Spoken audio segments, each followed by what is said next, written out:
अलग चीजें बजाने के लिए लेके आए थे, और यह जो चीजें जो लाए थे उससे वो भगवान को खुश करने की कोशिश कर रहे थे।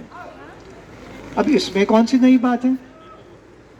लेकिन एक नई बात यह है कि यह जो नगारा और ये जो वाजिंत्र जो लाए थे वह इंद्र के हृदय के समान पत्थर के बने हुए थे, और पत्थर के बने हुए नगारा भी बजते थे।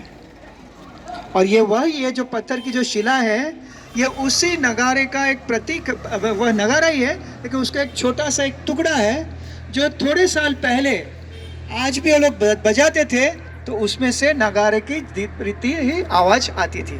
बाकी के भी कई सारे इंस्ट्रूमेंट थे जो इंद्र लाए थे, म्यूजिकल इंस्ट्रूमेंट, लेकिन वो सारे इंस्ट्रूमेंट अभी उन्होंने जमीन के अंदर रखा है। लेकिन यह जो नगारा था अभी बजाने में वो अभी पत्थर था तो टूटने लगा था, इसीलिए अभी उसको वो प्रयोग, बजाने का प्रयोग अभी नहीं करते हैं।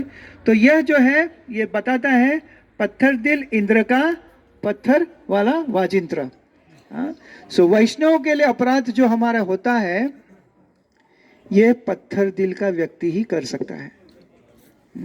भगवान के हृदय को ठेस हम कोई भी तरीके से नहीं पहुंचा सकते, लेकिन वैष्णव के चरण में अगर अपराध हो गया तो सीधा भगवान के हृदय में वो ठेस लगती है। इसीलिए हमें हमारी भक्ति में बहुत ही सब चीजें माफ, लेकिन एक अपराध जो है, वैष्णव अपराध जो है, वो कभी भी माफ नहीं होता है। तो कृपया इस शिला का दर्शन कीजिए और फिर बाद में हम आगे चलेंगे। हरे कृष्ण। इंद्रनाड़ा शिला।